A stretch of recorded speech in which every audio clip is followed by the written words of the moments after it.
ప్రసాదం ఇలా రెడీ చేసుకుంటే సరిపోతుంది. మార్నింగే కాబట్టి.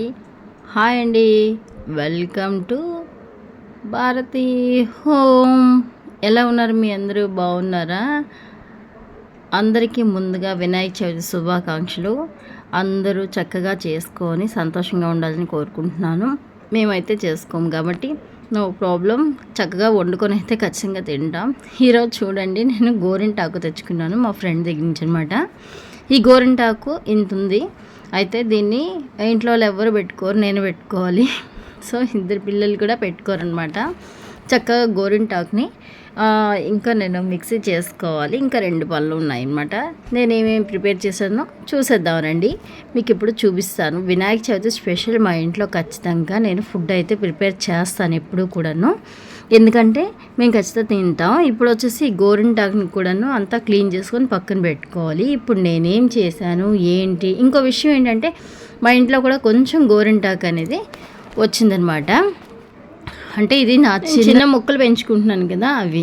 ఇదిగోండి, ఫస్ట్ వచ్చేసి నేను పాయసం చేసుకున్నాను, పరమన్నం చేసుకున్నాను. ఇది వచ్చేసి బెల్లంతో కొంచెం ఉండాలన్నమాట. ఇది ఇంట్లో అందరూ తినడానికి సరిపడా, మా సిస్టర్, బ్రదర్, నేను, మా వారు, పిల్లలు టోటల్గా అనమాట. సో ఇక్కడ వచ్చేసి ఉండ్రాళ్ళు సిద్ధం చేశాను, పాయసం రెడీ. నెక్స్ట్ వచ్చేసి పులిహోర రెడీ. ఇదిగోండి కేసరి కొంచెం. నెక్స్ట్ ఆలు ఫ్రై కూడా చేశాను, ఆలు కుర్మా ఫ్రై అనమాట, వెల్లుల్లితో వేసి కొంచెం. ఇది కూడాను కేసరి కూడా చేశాను అనమాట. సో అన్నీ ప్రిపేర్ చేసుకున్నాము. ఫుడ్ విషయంలో అయితే మాత్రం ఇది తినొచ్చు ఇది తినకూడదు అని ఏమీ లేదు, నిరభ్యంతరంగా తింటాను అనమాట.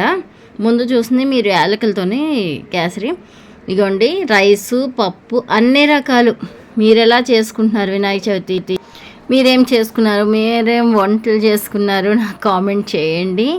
ఇంకొకసారి మంచి వీడియోలో మేము ముందుకు వచ్చేస్తాను. మీరు ఎన్ని రకాలు చేసుకున్నారు, మనం తినడానికి మాత్రం అస్సలు లేట్ చేయకూడదు. Bye bye.